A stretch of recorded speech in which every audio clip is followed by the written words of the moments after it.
আমরা দেখেছি ভোট প্রদানের পর হাতের কালি শুকানোর আগেই নির্বাচন ইশতেহারের কর্মসূচি বাস্তবায়ন শুরু হয়েছিল। মন্ত্রিসভার প্রথম যে বৈঠক, সেখানে অত্যন্ত স্বল্প সময়ের ভেতর সবার আগে যে নীতিটি কার্যকর করা হয়েছিল সেটি হচ্ছে কৃষক ভাইদের জন্য 10,000 টাকা পর্যন্ত সুদসহ ঋণ মওকুফ করা। প্রথম মন্ত্রিসভার বৈঠকে সেই অনুমোদিত সিদ্ধান্তের প্রেক্ষিতে প্রায় 13 লক্ষ কৃষক পরিবার সরাসরি সেই সুবিধা পেয়েছিলেন। আমরা দেখেছি কৃষকদের ক্ষমতায়নের জন্য কৃষক কার্ড, নারীর ক্ষমতায়নের জন্য ফ্যামিলি কার্ড, প্রবাসীদের ক্ষমতায়নের জন্য প্রবাসী কার্ড, দেশ জুড়ে প্রতিটি জেলা পর্যায়ে এমপ্লয়মেন্ট এক্সচেঞ্জ চালুর উদ্যোগ। আমরা দেখেছি ইমাম, মুয়াজ্জিন, পুরোহিত, যাজক এবং বৌদ্ধ অধ্যক্ষদের জন্য সম্মানী প্রদান এবং দেশ জুড়ে শহীদ প্রেসিডেন্ট জিয়াউর রহমানের সেই ঐতিহাসিক খাল খনন কর্মসূচি, বৃক্ষরোপণ কর্মসূচি, তার প্রতিটা সরকার গঠনের পর দ্রুততম সময়ে বাস্তবায়ন শুরু হয়েছে। প্রাথমিকভাবে কোনোটা প্রি ট্রায়াল, কোনোটা ট্রায়াল, কোনোটা ফেজ 1, বাট প্রত্যেকটা ফ্ল্যাগশিপ বা সিগনেচার প্রোগ্রাম বাস্তবায়ন হয়েছে এবং এর মাধ্যমে গণমানুষের ভাগ্যের পরিবর্তন হওয়া শুরু করেছে। সরকার দায়িত্ব নেওয়ার পর আমরা দেখেছি একটা অভ্যন্তরীণ এবং বৈশ্বিক চ্যালেঞ্জিং সিচুয়েশন তৈরি হয়েছিল, কারণ 16 বছরের ফ্যাসিবাদ এমন একটা রাষ্ট্র কাঠামো রেখে গিয়েছিল যেটা সম্পূর্ণ ভেঙে গিয়েছে। আমরা দেখেছি যে পবিত্র রমজান মাসে দ্রব্যমূল্য নিয়ন্ত্রণে রাখা হয়েছে। সরকার গঠনের পরে অত্যন্ত স্বল্প সময়ের সেই রাষ্ট্র ব্যবস্থায় যেন কোনো সিন্ডিকেট না হয়, যেন কৃত্রিমভাবে দ্রব্যমূল্য বাড়ানো না হয়, সেভাবে উদ্যোগ গ্রহণ করা হয়েছিল। ঈদ উল ফিতর এবং ঈদ উল আজহাতে আমরা দেখেছি দীর্ঘকাল পর কোনো ধরনের শ্রমিক অসন্তোষ হয়নি, কারণ সরকারের দৃঢ় পদক্ষেপে শ্রমিক, মালিক, ট্রেড অ্যাসোসিয়েশন, বিজনেস অ্যাসোসিয়েশন সবাইকে এক করে হলিস্টিকভাবে নিশ্চিত করা হয়েছে প্রতিটা শ্রমিক যেন ওনাদের বেতন, বকেয়া এবং বোনাস বুঝে পান।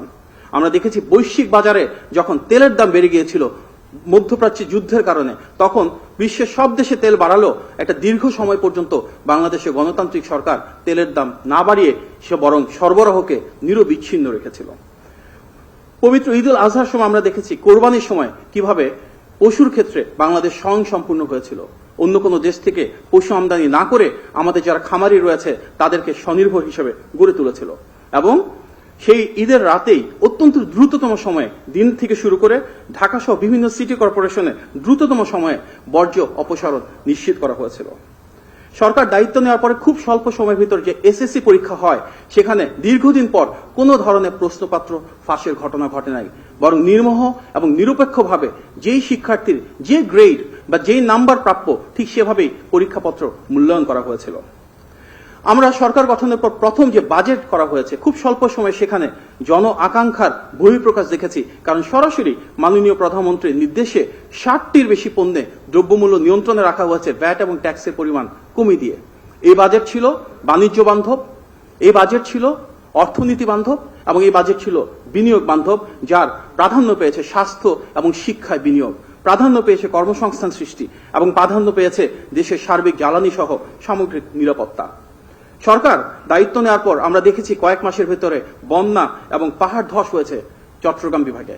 সেক্ষেত্রেও কিভাবে একটা সমন্বিত উদ্যোগের মাধ্যমে যারা নিপীড়িত মানুষ দুর্যোগ মোকাবেলায় সরকারের বিভিন্ন এবং বহুমুখী পদক্ষেপে সফলতার সাথে সেই দুর্যোগপ্রবণ এলাকার মানুষদেরকে যথেষ্ট নিরাপত্তা দেওয়ার সুযোগ হয়েছে, তাদেরকে ভালো রাখার জন্য মাননীয় প্রধানমন্ত্রীর নির্দেশনায় কাজ করা হয়েছে।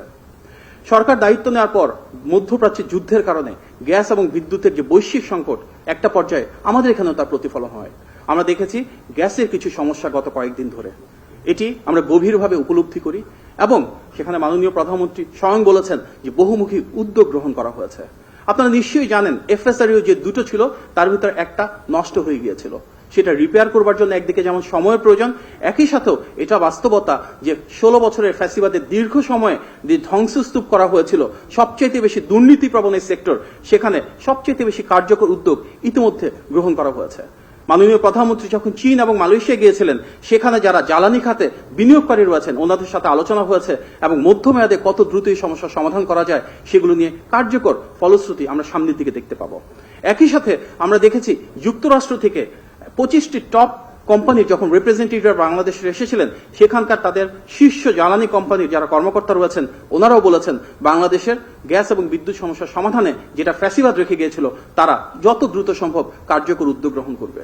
আমাদের মাননীয় প্রধানমন্ত্রী জনাব তারেক রহমান ইতিমধ্যে সরাসরি মালয়েশিয়ার মাননীয় প্রধানমন্ত্রী জনাব আনোয়ার ইব্রাহিমের সাথে কথা বলেছেন এবং ওনাদের পেট্রোনাসের মাধ্যমে গ্যাসের সমস্যা সমাধানের জন্য ইতিমধ্যে যথেষ্ট প্রোগ্রেস হয়েছে।